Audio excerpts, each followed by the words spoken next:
day here today on a not so bad. We've got the riggers in to try and fix this problem. You can see it up there.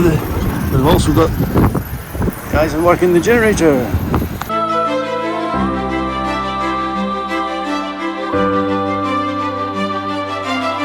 Okay, so some of you, if you've been following us, will know that the generator died again, and this time it's actually the generator bit.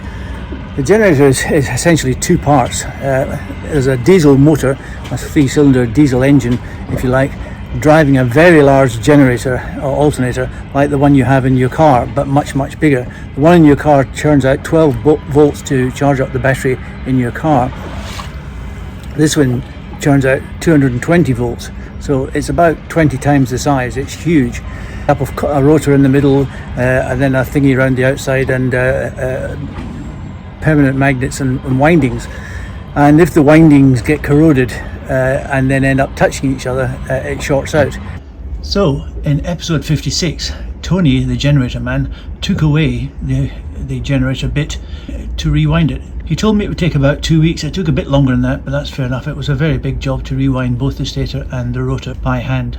When he brought it back, sadly, it didn't fit properly, so he had to take it away for further adjustments, which took the best part of a week again. When he returned with it the next time, he got it all back together again, and then we started the generator. Sadly, he shouted, "Stop, stop, stop!" as soon as I got it going. When I stopped and rushed out to see what the problem was, he said, "There's sparks and stuff going on in here. I'll need to investigate further." When he investigated further, he discovered that the original fire that had been a result of the short had burnt away one of the blocks in the control box, and he had to source a new one and then come and replace it, so that added more time. But he got it done, and the generator works fine now.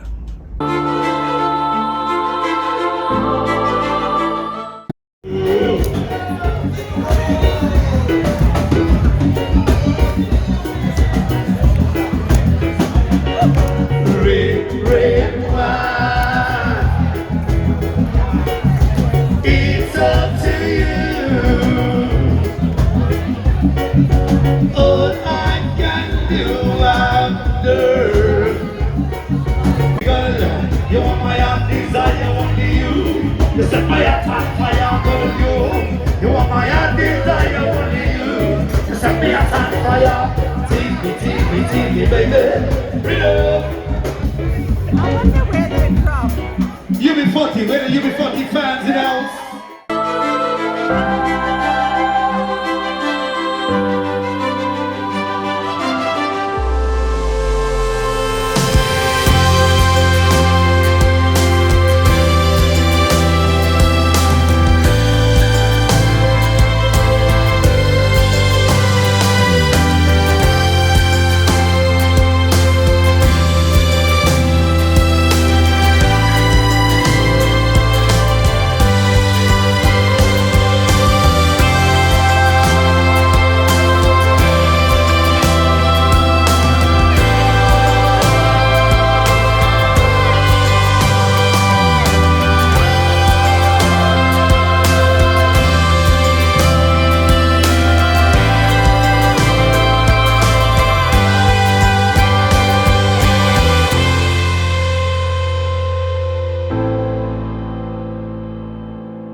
Well, Commodore, what's occurring now?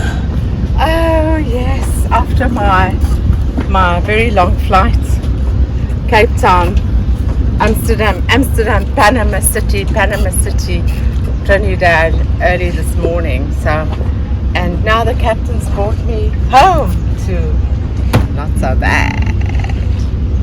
And don't think that it's holiday, guys. Now the work begins because the captain's going to put his footsies up because, you know, the Commodore's been on holiday. Right, Captain? For 6 weeks, yes.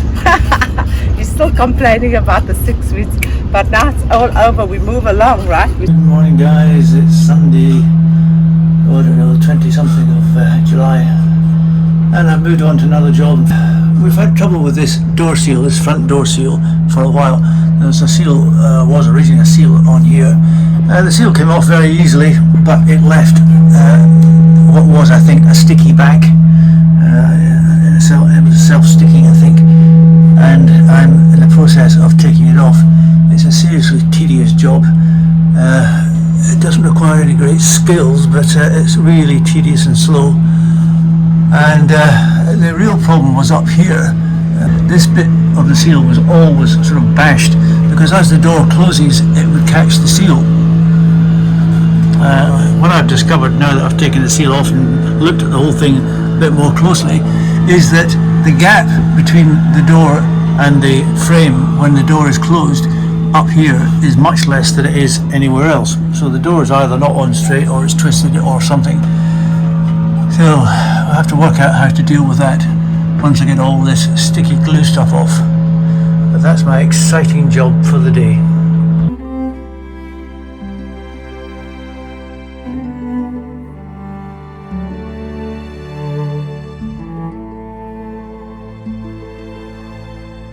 Okay guys, I showed you a couple of days ago that I was scraping the old seal off this front door here.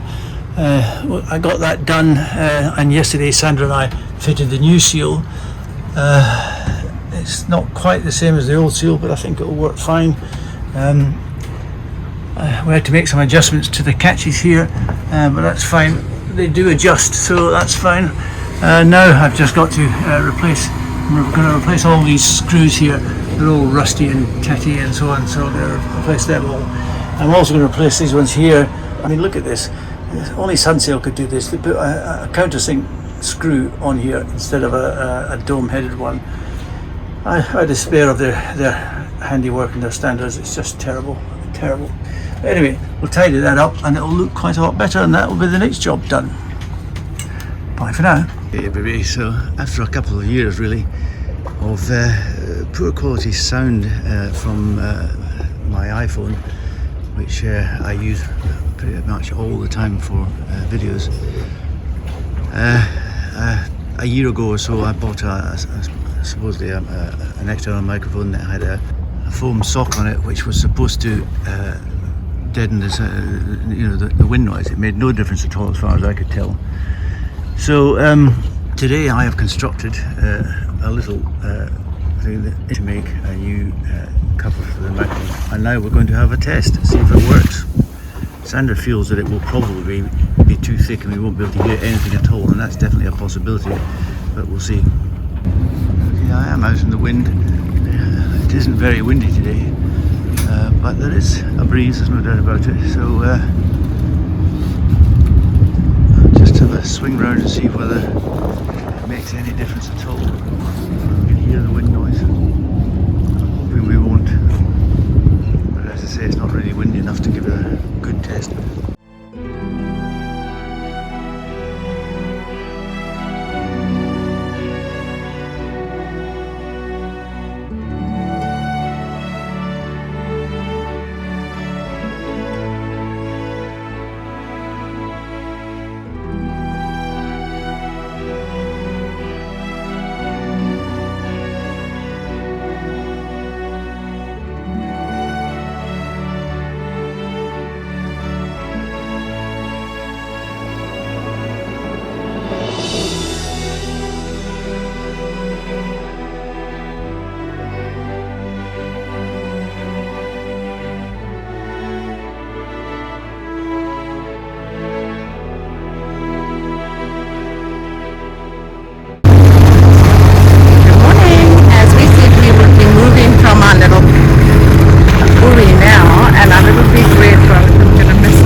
our specialists here, Mr. Eric from Sangoma and Mr. Mark from Infinity.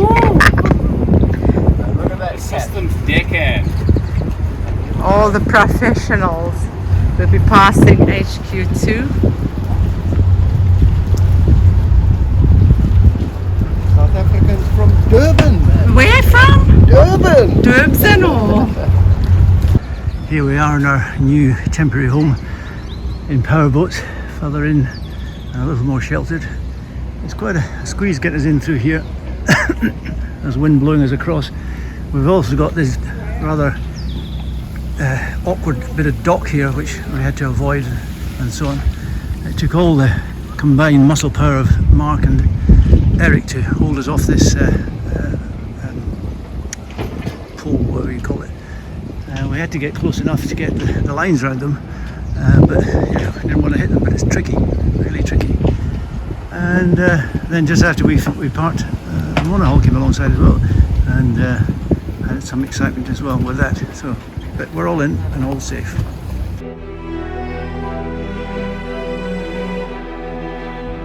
It just gets all. With the help of Mark, the monstrosity is now out. It's on the dock. It's on the dock. The new one is on the boat, still in its box. And here is the new fridge freezer, still in its box. We've got the instructions out, trying to work out what the hell it means. YouTube channel, they're on there. Yeah, probably are. They probably are. There's a This is the inside of the fridge, and here in there right now. I don't think it'll do it much good just now. And inside of the freezer, which is pretty small, it has to be said. Is it smaller than the other one? Yeah. Yeah, I think so.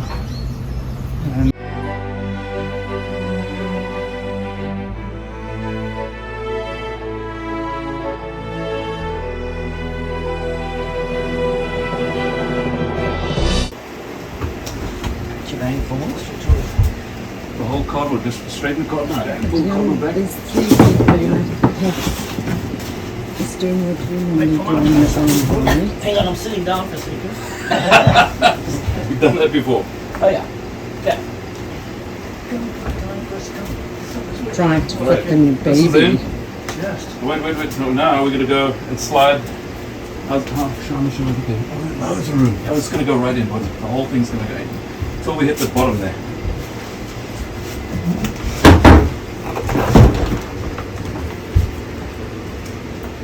Wait. I'm going to look at the bottom here, John. Okay. Oh, what's happening? Ouch, wait. Your hand in there, is it getting cold? I have a new freezer installed today, about the 18. It's not completely installed. We've got some adjustments to do, but it's there or thereabouts. Thanks to these wonderful gentlemen here, Jeff from HQ2, which is sort of like a mansion on the water, and Mark from Infinity, which is like a mansion but it's not on the water. Well, it's a study mansion on stilts. Thank you, gentlemen, for your help. Thank Very you. much appreciated. Cheers. We've got Chris and his working partner here to fix the rig. He's going to be replacing the diamonds, hopefully removing them today, and fixing the rod that's up here. You can see it's not attached to anything, this one here on this port side, and then replacing them all tomorrow. So now he's going to go up and fit the ropes to stabilise the mast so that it doesn't come down when the diamonds are removed.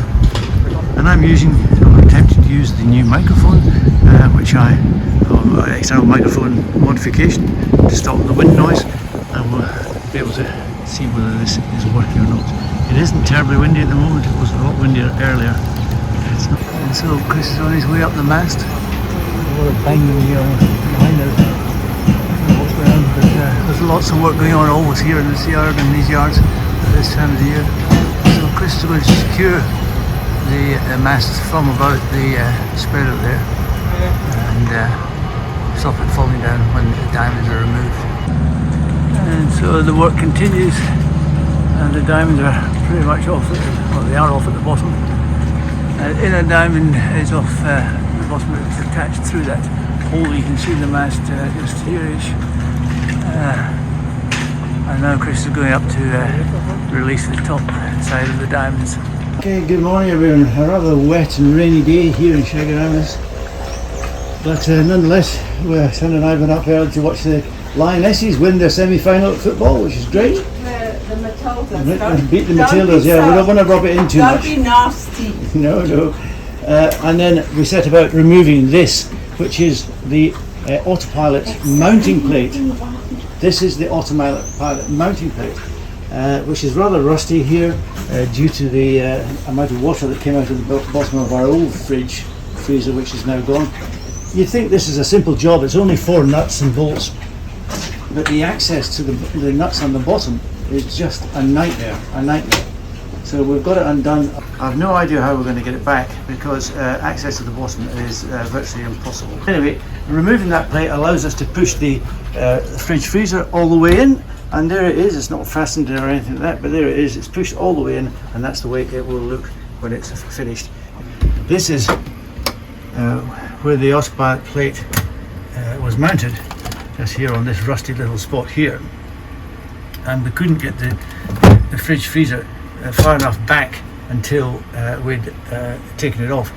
The access is actually down here above the electrical panel here. You have to squeeze your fingers in there to those nuts and bolts, and it's really tricky because I can basically not get my hands all the way into the back ones. I can do it to the front ones, but not to the back ones or the far away ones.